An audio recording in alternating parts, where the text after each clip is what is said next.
We are here. Okay. Hey, everybody. How you doing? This is Coach Clay Banks here, coming to you with well, let's just call it an unplugged talk.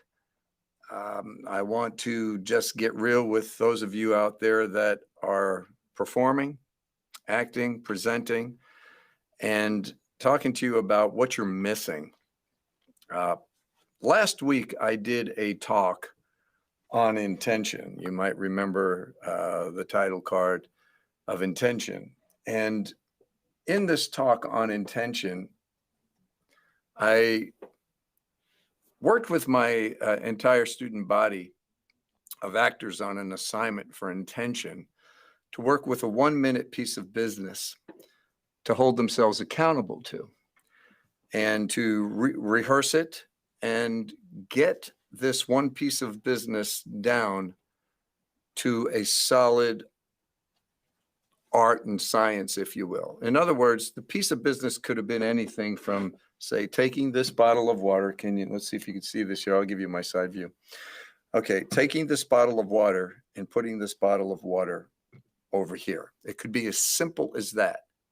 They could have tied their shoe. They could have made a phone call, could have put on a jacket. They could have done anything. The assignment was for them to do something simple. So for the sake of this explanation, I'm just going to talk about moving a bottle from there to there because it's about as simple as we can make it.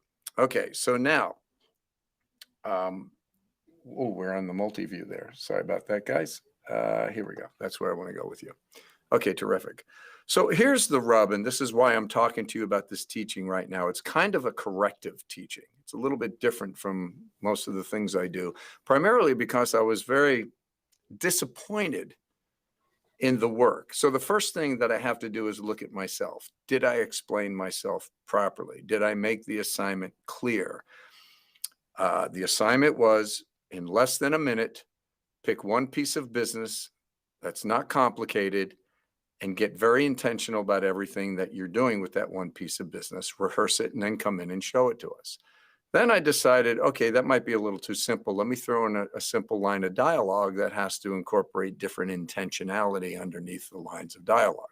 So for example, what would be different intentionality? If I were to say to somebody I cared about, I love you. Most all of us will get that. I think animals will even get that. I think nature itself will get that. I love you. But if I take those same 3 words and change the intention, I love you. You see how it changes the entire meaning of the word. That's because my internal intention with the external constant changed. So it changed the external constant and made it a variable. All right, all right, let me just keep it simple. The meaning of something is what's going on inside, and that's what we're working with, the meaning. So for example, coming back over here to my little bottle of water, if I just do this, okay, that's one thing right there. Okay, there we go. But if I do this and watch closely,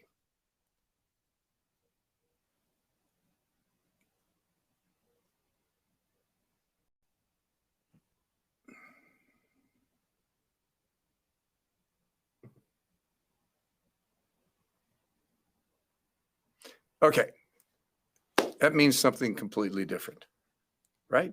All right, so what does this have to do with everything? Everything.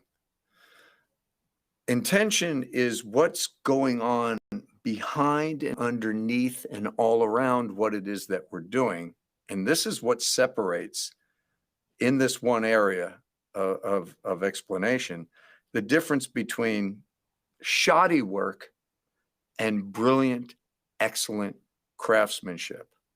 Okay, so for example, let's take a look at home construction. There's something called a prefab home, and a prefab home is made in a factory, if you will, where pieces are all built together in assembly line, like they just keep them. One guy's job is to build the front wall. The other guy's job is to build the right side of the house, the left side, the back side. And everybody has these pieces. Then it goes together in a kit. It gets sent to the property, and then a team puts it together. It's a prefab house. There's not much to it outside of efficiency. But then you get a craftsman. And a craftsman is a home where you take a craftsman or a team of craftspeople, and now every single aspect of that home is being customized, like famous buildings and museums and statues and things of that nature, where now it goes into an area known as art as opposed to efficiency. And what I'm finding that's happening right now is that, oh, there's a little look at, is our control station there. What I find that's happening with acting right now, and I think a lot of this has to do with the generation and the times that we're in, and the onslaught of social media and attention span being simplified, is that people are just working not only in efficiency, but the next level below efficiency, inefficiency or functionality. And whatever you do in your real life, what you spend most of your time doing, you're going to carry over into your disciplines. So what I'm finding, and I've been coaching actors since 1990. I've been coaching people since 1980. My whole life, I've been coaching and watching people. Now, of course, I've aged, but a majority of my demographic is between late teens into the 20s and early 30s. That demographic has pretty much stayed consistent as far as the majority, where I've aged, but I've gotten to watch this demographic now for 4 decades. And what I'm seeing right now is something that I call assumptive thinking, general processing, just getting something done. And it's being carried over into a lot of the performance work that's going on. And this is why I've elected to do it in an intentional teaching on intentionality, is to help you understand, first of all, what the problem is and how to correct it. Now, I did this whole teaching. I did an advanced teaching. I think I must have taught on it for hours last week and worked with over 50 students in working with them. And when I watched this assignment being done, it was like there was no real care. It was generalized. And even when I went in and did a redirect, the corrections didn't get much better. So it's telling me we got a problem here. We got a problem with the way that we're thinking. But my concern is that I'm trying to get a 4K picture on a high definition screen, meaning I'm asking students for things that they don't know how to necessarily deliver. And that becomes a concern for me. So this is why I want to talk about this directly in this particular talk, is to really just go in and look at this issue and find out, come on, guys, is this effort and energy? Is this just laziness? Or is there now become a mental problem with people being able to focus? Now, there's been university studies out there for a while now that have, at latest report that I've personally heard, university studies, the average attention span of a person in the United States is less than 8 seconds. Less than 8 seconds? That means you have to take a hit of something every 8 seconds. You need to go to your cell phone. You need to pick up a drink. You got to do something. You can't meditate. Now, I do know this for a fact, that meditation is hugely powerful in helping to overcome this. But then there's people that have trouble meditating, which might be another teaching. I don't want to get into that right now. But meditating isn't necessarily directly related to spirituality and religion. Meditation is basically you sitting still and being still in the here and the now. And the mind's going to ramble and go, and it's about calming it down. Kind of like you calm down your pets. When your dog or your cat's running around, well, let's just take a dog, they're a little more responsive. Your dog's running around. Now, if your dog is trained professionally, you say a keyword, a trigger word, you have an action, and the dog will behave because it's been conditioned. If not, it's usually, buddy, buddy, stop, buddy, buddy, buddy. And you gotta do all this stuff to get the dog to respond. Okay. So actors take for granted what's happening when they're acting. Performers don't necessarily think, they do generally a little bit more, think about, okay, I'm on stage, I'm doing something, everything I do matters. Now it's about getting control over that. But a lot of actors aren't taking the time to really go, wait, they're watching every single thing that I'm doing. If they're watching every single thing that I'm doing, then when I'm doing that, what am I actually saying? Nothing. There's nothing. That's efficient. Move the bottle. Simple efficiency. But now, again, if I say, okay, I have an intention on this bottle. And what is my intention on this bottle? I don't know. I have to give it an intention. Now, the writer would have given me the intention if this was scripted.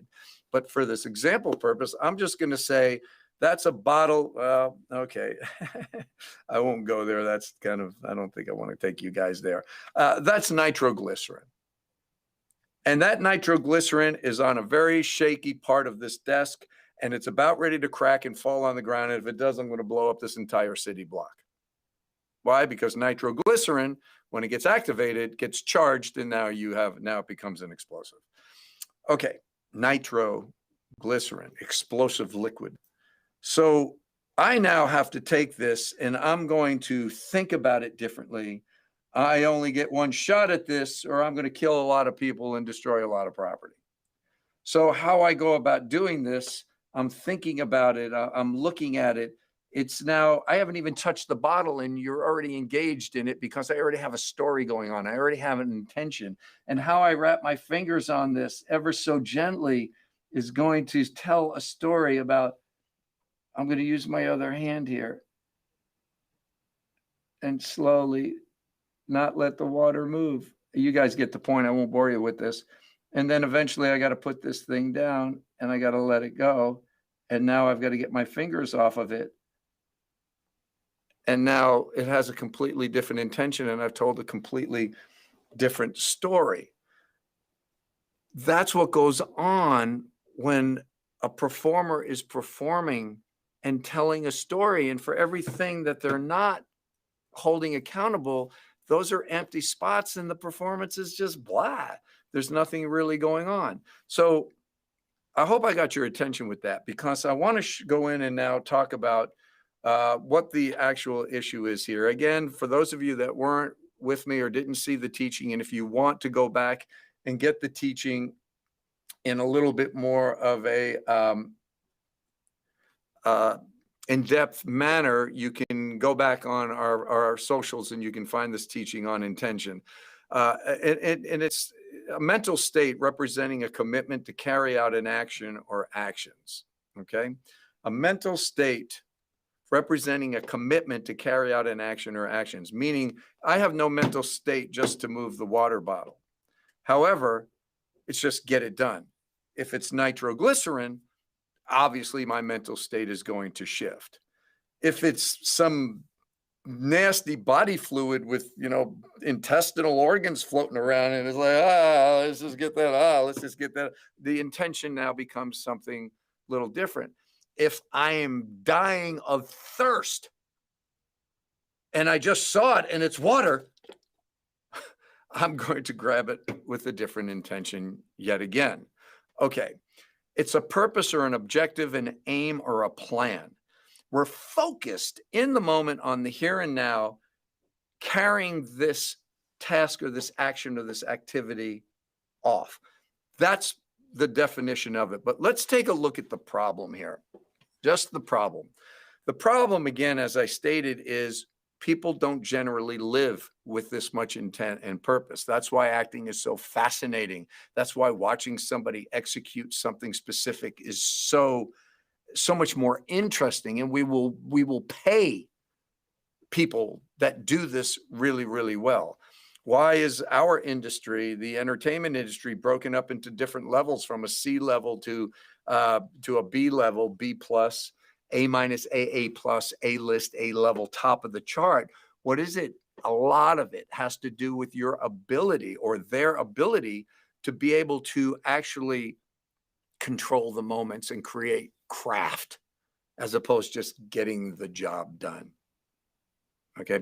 I had a filmmaker in here yesterday, and the filmmaker, great guy, and he'd won awards with his film. And I said, well, I'm going to take a look at it. And it was a short, and I took a look at the film, and I looked at it, and there were some really cool things going on, but I'm seeing way more objectively, and I'm seeing it way more specifically where things could have been better, where the performing could have been better. Some simple things could have been done a little better. Of course, why? Because I'm an objective industry professional perspective on a person's work.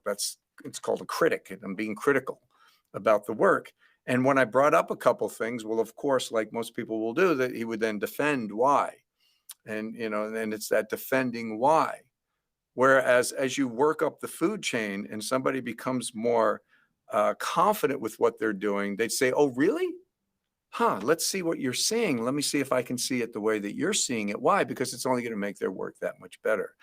So while we're busy justifying where we are, we can't get to where we want to go. I'll say it again. While we're busy justifying and defending and supporting where we are because of what? Personal validation, identity, we can't get to where we're going to go. The whole point of training and coaching and teaching and instructing is for a person to go into a situation where they're being shown how to do what they're doing better, how to make it go to the next level. And that's my objective here with all my teachings, to help people be the best possible version of themselves. So let's go back and take a look at this for a minute. People generally don't live on purpose. In general, people don't live with specificity, and overall, people do live very vague and uncommitted in a comfort zone. So let's talk about this for a second, because I want to bring you to the second half of this slide. And in the second half of this slide, you can see where it happens, where people live with intention and on purpose is usually in regular living in an emergency situation or something of immediacy. Because what that does, meaning like what? We're just sitting here and we'd say, could you go outside for a minute and tell me what's going on with the weather? I don't want to walk. All right. Yeah. All right. I'll go out there. Oh, sure. Okay. Whatever. And go out and check the weather. The freaking burner blew up in the back. The building's on fire. Boom. We're now going to move, and we're going to make sure we get out quickly. Unless you're maybe a first responder, then you're going to go and you're going to adhere to the situation. You're a mother, you're in the kitchen, and your kids are playing in the other room, and you're preparing dinner or whatever, and you can hear the kids in the other room. Everything's fine. You're just doing what you're doing. But all of a sudden, something breaks and crashes immediately. There's an immediate situation. There's an emergency situation. Boom, we're going to work at the next level of our game. You see, it's in us. This is in us, but it has to be activated. And in my experience, actors don't go into a place of activation. They take their comfort level with a new set of words and some character description and try to create interest without making any shifts in their mentality, and then overall in their kinesthesis, in their biophysiology, meaning in the body, in their complete being, and activating themselves fully into the moment that will demand our attention. Okay? So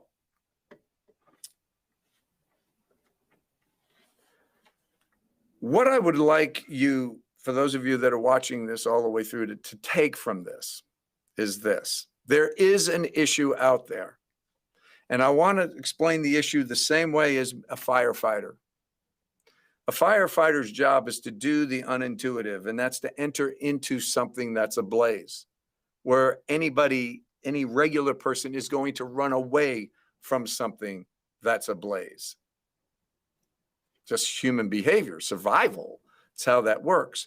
So a firefighter needs to be trained conditionally to understand about what they're going into so they can go into a building on fire, a burned up car, a field that's burning, anything that's burning, they're prepared. They know what they're going into, and they're going to wear the proper gear to protect themselves to the best of its ability to protect them.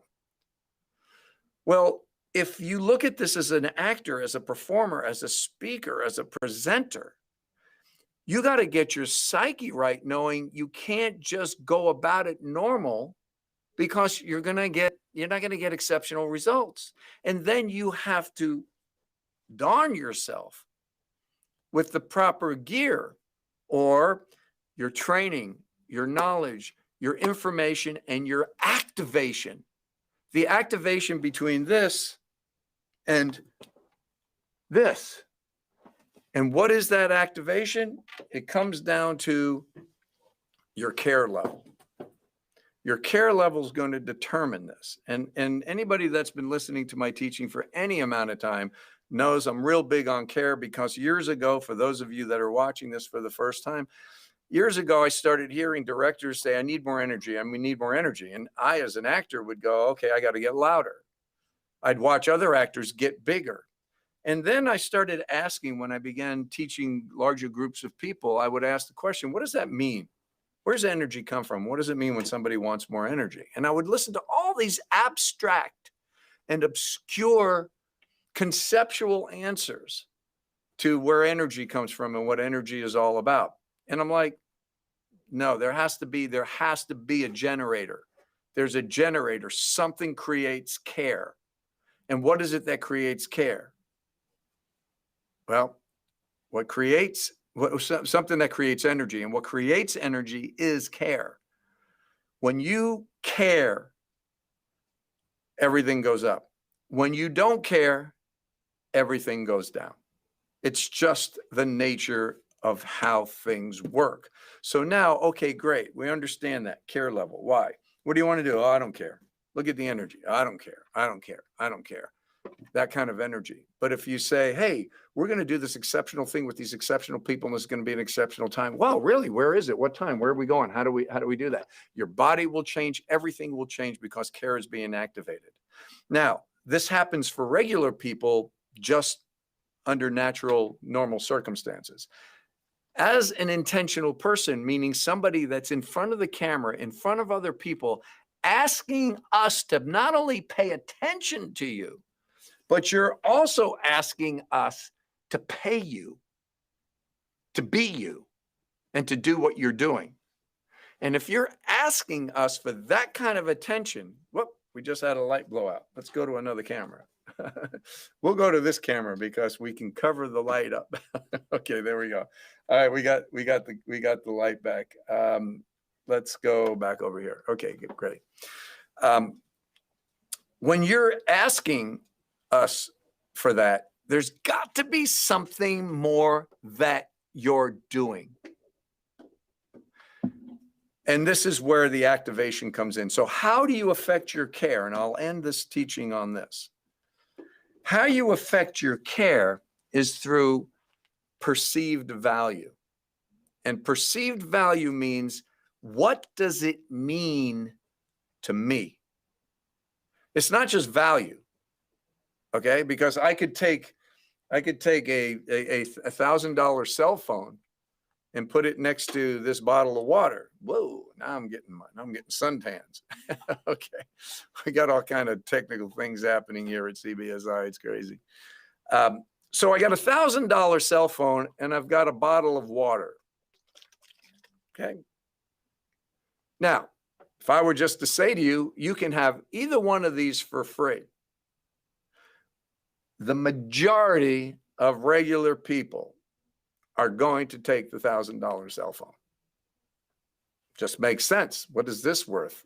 I mean, it's a bottle. It's a used bottle refilled with water. It's like, look at the value of that, right? But now, let's go into a post-apocalyptic situation. I'm just being very dramatic here. And in a post-apocalyptic situation that already had an EMP go off, meaning no electronics work, there's no advanced technology, it's now flat out survival, that $1,000 cell phone and this bottle of water all the rules have changed. You flip the phone, it's not worth anything. You can't even operate it. But this will actually help sustain your life a bit longer. That's perception. That's perceived value. So when I see actors go up to do an assignment, and it's the same energy they have in the room, and nothing shifts with them getting up there, and even after a redirect, nothing shifts. They haven't figured it out. Or they're lazy, but then again, if you're paying for acting training, you're paying to be in my care or somebody's, oversight like me, you're investing time, effort, energy, and money.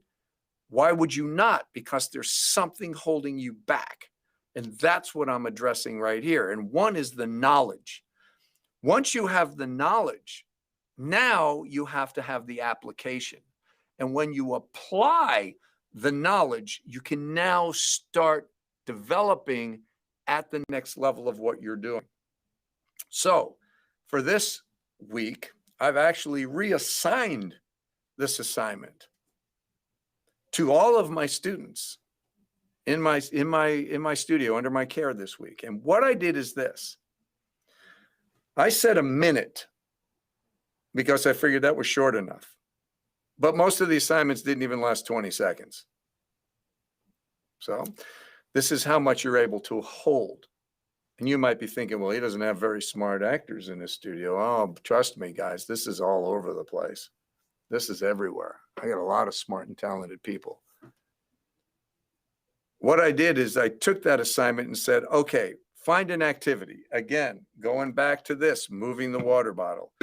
And I said, what is the activity? The activity is hand goes in, grabs the water bottle, puts it over, puts it back down, and finishes. That's the activity. I said, now cut that in quarters. What did that whole thing take? 1 1,000, 2 1,000, 3 1,000, 4 1,000. So that was a four second assignment, which I wouldn't have done that. I'm just doing it for this example. I'm saying now do it in a second. And that means everything with complete intention. Meaning now you can put your focus on something smaller. So one of your answers to this is don't look at having to clean the entire house. I don't know if you ever had that come upon you where you went, oh my gosh, I got to clean the whole house. The whole house needs to be cleaned. I don't mean vacuumed. That's one thing. I'm talking about dusted, wiped down in the corners, shades and blinds and curtains and behind couches. And that's daunting to think of that much work. Daunting. And usually if you have to do it, it'll be done half-assed. It won't be done very well. Go ahead, hire some maids in your house and watch. They come at different levels. Some will just wipe around, and others, if you're lucky and fortunate, and you'll usually have to pay for them, will really get into detail. But now if I said to you, I want you to go into the kitchen, and I want you to go to the sink, and I want you to wash that one pan. Just clean that one pan. Oh, well, guess what? Now it's going to be a lot easier for you to do. Why? Because it's not so overwhelming and it's very, very specific, and you can get that done. Once you start learning how to do it over the simple things, then you go, well, I want to clean all the dishes really, really well. It's going to take more time. It's going to take more energy. It's going to take more effort. And if you're being paid, it's going to cost more money. Now, while you're at it, why don't you clean the basin and the countertops? And then slowly work around the house. What's happening now? You're being more detailed.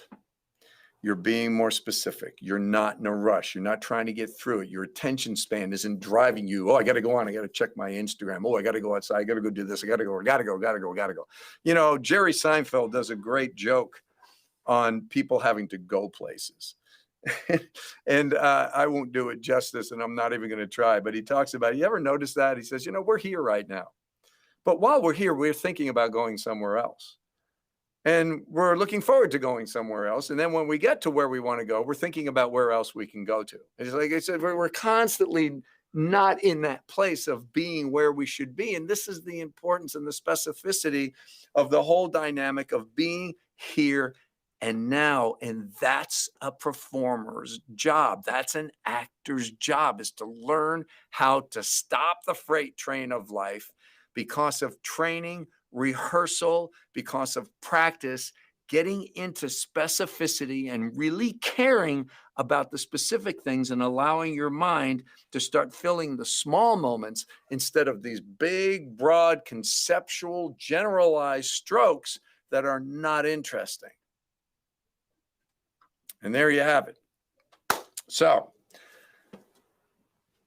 that's as far as I'm going to go with this teaching right here. I think I've given you enough to chew on. If you want to go back and look at some of this and review all this again, by all means, you can go ahead and do that. If you need any further information about anything that we're doing, I think I just had that up for you. Yeah, there it is. I got that lower third up there. You can go to claybankstudio.com and check out who we are and what we do. If you have any questions or you'd like to respond back to us, please do so in the comments or in the notes on wherever, whatever platform you're watching this, or you can reach out to us directly at info@claybankstudio.com and info@claybankstudio.com. I'll just put that up for you right here. There we go. No, but is it on there? Is it at the bottom? Yeah, info@claybankstudio.com. And there's the information for you right there. So that's it on intention. If it really got your attention, if the intention got your attention, if the intention got your attention, go on back and check out the hour intensive that precedes this, and stay with us throughout the next couple of weeks as we continue to drive these teachings home for you guys. That was intense, right? Yeah, it is intense, but my gosh, guys, what are you going to do? Are we just doing kind of things half-butted, or are you going to stop and really smell the roses in a way that we can see what that rose smells like to you? And the next time you go to move something across the desk, think about what you're actually doing while you're doing it. Okay, guys, until next time, that's it for me. I'm Coach Banks. God bless you and be safe out